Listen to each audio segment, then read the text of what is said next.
Hello students. तो आप सभी को पता है लास्ट वीडियो में हमने देखा था कि इमेज किस तरह से उसके रूल्स पढ़े थे इससे पहले, और कॉनकेव और कॉन्वेक्स लेंस में किस तरह से इमेज बनती है। तो कॉन्वेक्स केस के तो हमने 6 केसेस पढ़े थे। कॉन्वेक्स लेंस के हमने कितने केसेस पढ़े थे?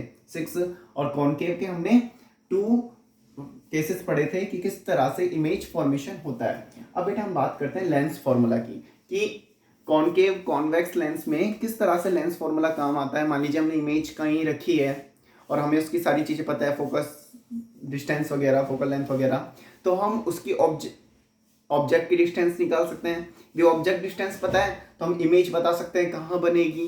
ठीक है, तो ये सब चीज़ें हम लेंसेज से बना सकते हैं। तो उसके लिए फॉर्मूला होता है लेंस फॉर्मूला। तो ये लेंस फॉर्मूले के बारे में आज हम जानेंगे। तो देखिए लेंस फॉर्मूला क्या होता है। 1/f equals to 1/u minus 1/v। ये आपका क्या होता है? Lens formula. अभी जो लेंस फॉर्मूला होता है तो बेटा f जो यहाँ पे होता है, f किसको डिनोट करता है? फोकल लेंथ को, फोकल लेंथ।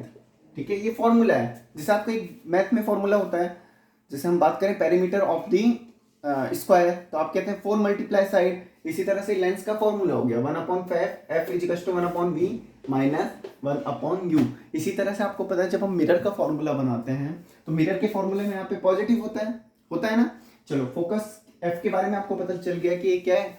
फोकल लेंथ है। आप सभी ने उस वाली वीडियो में देखा भी होगा। ठीक है, जब हमने मिरर के लिए पढ़ाया था, लेकिन अब मैं पढ़ा रहा हूँ लेंस के लिए। v यहाँ पे क्या हो जाता है? v हो जाता है यहाँ पे आपका, ये तो f तो हो गया फोकल लेंथ, और v हो गया आपकी इमेज पोजीशन। क्या हो गई? Image position. इमेज की पोजीशन कहाँ आएगी? इमेज पोजीशन डिस्टेंस की इमेज कहाँ बनेगी? और ये हो गया बेटा आपकी ऑब्जेक्ट पोजीशन। ठीक है, तो f तो हो गया आपका फोकल लेंथ। देखिए इसके लिए एक फॉर्मूला है 1/f is equal to 1/v minus 1/u। तो यहाँ पे f तो है जो, तो आपको किसको रिप्रेजेंट कर रहा है? फोकल लेंथ को। v किसको रिप्रेजेंट कर रहा है? इमेज पोजीशन को। और u डिनोट कर रहा है ऑब्जेक्ट पोजीशन। तो ये तो बेटा आपका हो गया क्या? Lens formula. ठीक है, लेंस फॉर्मूला। जैसे मैंने आपको बताया, एग्जांपल भी दिए, स्क्वायर का फॉर्मूला हो गया, इसी तरह से क्योंकि लेंस का फॉर्मूला। अब हम बात करते हैं क्या? मैग्निफिकेशन की। मैग्निफिकेशन क्या काम आता है? ये बेटा एक्चुअली में हमें बताता है कि ऑब्जेक्ट कंपेयर करता है कि पहले ऑब्जेक्ट की इमेज इतनी थी और अब ऑब्जेक्ट की इमेज, जो ऑब्जेक्ट का जो साइज है, सॉरी, ये किसको कंपेयर करता है? साइज को कंपेयर करता है कि पहले ऑब्जेक्ट का, पहले जो भी हम ऑब्जेक्ट ले रहे हैं उसकी साइज इतनी थी और अब जो इमेज बन रही है उसी की, उसकी साइज इतनी है। तो दोनों के साइज को कंपेयर करने का जो रेशियो होता है उसको हम बोलते हैं मैग्निफिकेशन। मैग्निफिकेशन जैसे मैं बात करूं कि हम जब छोटे थे तब हम बिल्कुल उस हाइट को कंपेयर करें आज की हाइट से, तो उसका जो रेशियो हो गया ना, हमारा साइज पहले से इंप्रूव हो गया, हम बढ़ गए, तो इसी रेशियो को हम बोलते हैं मैग्निफिकेशन। तो मैंने बोला मैग्निफिकेशन क्या हो गया? h/h। तो ये हो गया m equals to v/u, height of image upon height of object. तो m हो गया h/h, या फिर हम बोल सकते हैं v/u। ठीक है, तो ये फॉर्मूला भी आपको याद रखना है कि पहले की हाइट, अब की हाइट कितनी है और इससे पहले ऑब्जेक्ट की हाइट कितनी थी, इमेज बनी है उसकी हाइट कितनी है और ऑब्जेक्ट की हाइट कितनी थी, इसको हम बोलते हैं मैग्निफिकेशन। इसी तरह से फॉर्मूले को जब हम थोड़ा सा कन्वर्ट करते हैं तो हमें v/u में भी दिखता है कि हम यदि ऑब्जेक्ट की पोजीशन रख दें और ऊपर की तरफ हम इमेज की पोजीशन रख दें तो भी हमें क्या मिल जाएगा? मैग्निफिकेशन। अच्छा, फॉर्मूला आपको मेन यही है, लेंस फॉर्मूला। ठीक है, अब याद रखिए एक बहुत बड़ी बात, क्या? जब भी हम बात कर रहे हैं बेटा कॉन्वेक्स लेंस के लिए, किसकी फॉर्मूला दोनों में सेम लगेगा, कॉनकेव और कॉन्वेक्स में दोनों में फॉर्मूला सेम लगेगा। लेकिन आपको एक बात क्या याद रखनी है कि कॉन्वेक्स लेंस के लिए फोकल लेंथ को हमेशा कैसा लिया जाता है? पॉजिटिव। कॉन्वेक्स लेंस के लिए फोकल लेंथ को हमेशा कैसा लिया जाता है? पॉजिटिव। और फोकल और कॉनकेव लेंस के लिए, कॉनकेव लेंस के लिए फोकल लेंथ को कैसा लिया जाता है? नेगेटिव। याद रहेगा, दोबारा सुनिए, फोकल लेंथ के लिए कॉन्वेक्स लेंस को लिया जाता है पॉजिटिव और फोकल लेंथ के लिए कॉनकेव लेंस को लिया जाता है नेगेटिव। ठीक है, तो कॉन्वेक्स लेंस के लिए तो फोकल लेंथ कैसी हो गई? पॉजिटिव। जब भी हम कॉन्वेक्स लेंस की बात करेंगे तो f की वैल्यू हमेशा कैसे रखेंगे? पॉजिटिव। और कॉनकेव लेंस के लिए f की वैल्यू कैसे रखेंगे? नेगेटिव। इसी के साथ आ गया कि v और u की वैल्यू कैसे रखेंगे? पॉजिटिव रखेंगे कि नेगेटिव रखेंगे। तो आप ध्यान रखें कि जब भी हम ऑप्टिकल सेंटर के राइट साइड में जाएंगे, ऑप्टिकल सेंटर के राइट साइड में जब हम बात करेंगे तो ऑलवेज सारी की सारी वैल्यू ली जाएगी पॉजिटिव, सारी की सारी वैल्यू कैसे ली जाएगी पॉजिटिव। और यदि हम ऑप्टिकल सेंटर से किसी डिस्टेंस को लेफ्ट साइड में नापेंगे तो वो वैल्यू ली जाएगी कैसी, नेगेटिव। देखिए ऑप्टिकल सेंटर से यदि राइट साइड में किसी भी डिस्टेंस को नापेंगे तो उसको तो लिया जाएगा पॉजिटिव, ऑप्टिकल सेंटर से किसी भी ऑब्जेक्ट को लेफ्ट साइड में नापेंगे तो उसको लिया जाएगा नेगेटिव। इसी के साथ हाइट कैसे ली जाएगी, ऊपर की तरफ जा रही है तो पॉजिटिव, नीचे की तरफ आ रही है तो नेगेटिव। यहाँ तक की बात आप सभी को क्लियर हुई, ठीक है। आप एक बार देख लीजिए, लिखना चाहें तो लिख लीजिए। इसके बाद मैं आपको एक क्वेश्चन कराता हूँ, उससे आपको सारी चीज़ें क्लियर हो जाएंगी कि किस तरह से हम इसकी क्वेश्चन सॉल्व करते हैं। तो ये था हमारा लेंस फॉर्मूला। देखिए स्टूडेंट्स, हम एक क्वेश्चन करते हैं, इसी का एक न्यूमेरिकल करते हैं। क्या कि concave lens has focal length of 15 centimetre. एक कॉनकेव लेंस जिसकी फोकल लेंथ कैसी है, 15 सेंटीमीटर। तो जो जो इन्फॉर्मेशन आपको इस क्वेश्चन में दी हुई है, सबसे पहले आप वो इन्फॉर्मेशन लिखिए। देखिए जिसमें बताया हुआ है कि फोकल लेंथ कितनी है, 15 सेंटीमीटर। तो एफ की वैल्यू आपको कितनी दी हुई है, 15 सेंटीमीटर। लेकिन आपको पता है कॉनकेव लेंस के लिए फोकल लेंथ कैसे लेते हैं, नेगेटिव। तो एफ की वैल्यू क्या है, -15 सेंटीमीटर, ठीक है। सेकंड आपको क्या दिया हुआ है, at what distance would be object from the lens be placed so that it forms an image at 10 centimetre. और मैंने आपको बताया था वी, इमेज पोजीशन किसको बताती है, वी को। वी बताता है इमेज पोजीशन को। तो वी कितना दिया हुआ है आपको, 10 सेंटीमीटर। और यू आपको निकालना है।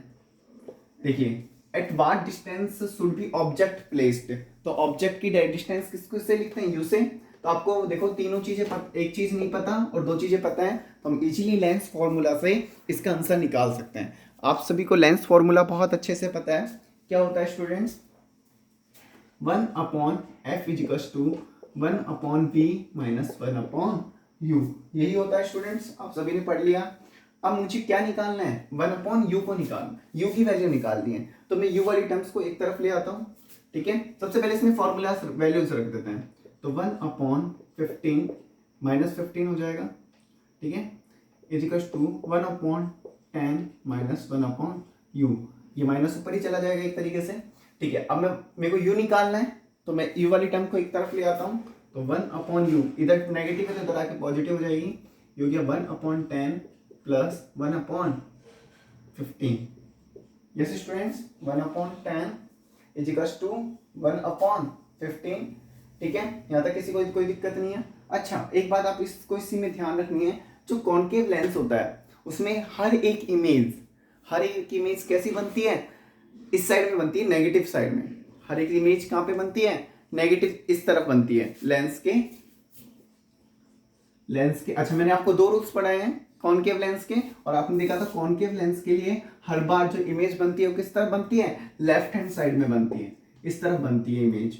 तो लेफ्ट हैंड साइड में जब इमेज बनेगी तो आपको पता है कि लेफ्ट हैंड साइड में जब हम कैलकुलेशन करेंगे तो कौन सेंटर पॉइंट से इस तरफ जा रहे हैं, तो हम इमेज की पोजीशन की वैल्यू कैसी लेंगे, image position we will take negative. कैसे लेंगे, नेगेटिव। तो इमेज पोजीशन जो आपको दी हुई है 10 सेंटीमीटर, इसे भी कैसा लिखेंगे, नेगेटिव लिखेंगे, -10, ठीक है स्टूडेंट्स। माइनस क्यों लगाया समझ में आया, क्योंकि आप देखना कॉनकेव लेंस के जो मैंने आपको दो रूल्स पढ़ाए थे लास्ट वीडियो में, उसमें मैंने आपको बताया था कि कॉनकेव लेंस में हमेशा इमेज इस तरफ बनती है, और आपको मैंने बता दिया लेफ्ट साइड में जब भी कोई भी चीज बनेगी तो उसका साइन कैसा लेना है, नेगेटिव लेना है। उसकी पोजीशन का साइन कैसा लेना है, नेगेटिव लेना है। तो मैंने इमेज पोजीशन नेगेटिव लिख दिया। यहाँ से मैं u की वैल्यू निकालता हूँ, तो 1/u ये मैं रेज कर देता हूँ। तो इमेज पोजीशन क्यों नेगेटिव हुई समझ में आ गई, v के -10, और फोकल लेंथ तो होती नेगेटिव है, कॉनकेव लेंस के लिए फोकल लेंथ तो नेगेटिव होती है। v की वैल्यू मैंने नेगेटिव क्यों ली है, क्योंकि मुझे पता है कॉनकेव लेंस के मैंने दो केस पढ़े थे, और दोनों केसेस में जो इमेज बन रही है वो किस तरफ बन रही है, लेफ्ट हैंड साइड की तरफ बन रही है। तो बेटा इसको मैंने क्या ले लिया, नेगेटिव ले लिया। देखिए आगे क्वेश्चन सॉल्व करता हूँ। इसका आ गया एलसीएम 15 और 30, ठीक है, 30 एलसीएम आ गया। अप्लाई कर दीजिए, 10 3 जा 30, 3 को 1 से इंटू किया -3, 15 2 जा 30, और 2 यहाँ पे आ गया, और 1 अपॉन u इजिकल्स टू -1/30, और इसका मीन्स क्या आ गया कि u की वैल्यू कितनी, रेसिप्रोकल कर दो, u की वैल्यू कितनी आ गई -30 सेंटीमीटर। इसका मतलब आ गया left side from the lens कि 30 centimetre at left side of the concave lens. तो बेटा ये इसका क्या आ गया आंसर। ठीक है, एक बार मैं दोबारा बताता हूं आपको यही क्वेश्चन। मुझे कॉनकेव लेंस दिया हुआ था, फोकल लेंथ दी हुई है 15 centimetre, distance should be object from the lens, कि हम किस ऑब्जेक्ट को कहाँ पर रखें, मतलब हमें किसकी वैल्यू नहीं पता, v की वैल्यू नहीं पता, ऑब्जेक्ट को हम कहाँ रखें ये v की वैल्यू हमें नहीं पता, u की वैल्यू हमें नहीं पता, v की वैल्यू हमें पता है क्या कि इमेज की डिस्टेंस इसने हमें दी है क्या, v इजिकल्स टू -10 सेंटीमीटर। और माइनस क्यों लगाया, क्योंकि आपने को पता है कॉनकेव लेंस में इमेज कहाँ बनती है, लेफ्ट हैंड साइड में। फिर बेटा सिंपल से आपने लेंस का फॉर्मूला लगाया, लेंस का फॉर्मूला आप सब याद कर लेना, 1/f equals to 1/v minus 1/u। तो आपने फॉर्मूला लगाया, f की वैल्यू पुट करी, v की वैल्यू पुट करी, u आपको पता नहीं है, और आपने u को इस साइड में भेज के इक्वल के, तो ये पॉजिटिव हो गया, -15 वाली टर्म को इस साइड में भेजा, ये भी पॉजिटिव हो गया था जाके, और ये -10 है ही, इन दोनों का एलसीएम लिया, और बेटा यहाँ से हमने u की वैल्यू निकाल ली, तो u भी आया नेगेटिव में। इससे पता चला कि ये क्या है 30 सेंटीमीटर लेफ्ट साइड में है लेंस के। तो मैं होप करता हूँ कि आप सभी को इस टाइप के क्वेश्चंस और इस तरीके के, इसमें हम क्या पढ़ते हैं, किस तरह से पढ़ते हैं, ये सभी आप लोगों को सभी को समझ में आया होगा कि किस तरह से। आप कहें तो एक न्यूमेरिकल, चलो देखते हैं एक न्यूमेरिकल और इसी का, ठीक है, या फिर हम नेक्स्ट क्लास में देखें। चलो इससे अगला वाला वीडियो हम नेक्स्ट क्लास में देखते हैं। मैं आपको आज तक के नोट्स आपको PDF फॉर्म में भेज दूंगा, आप सब उन्हें नोट कर लीजिएगा और इस टाइप के क्वेश्चंस की प्रैक्टिस करिएगा। Thank you students.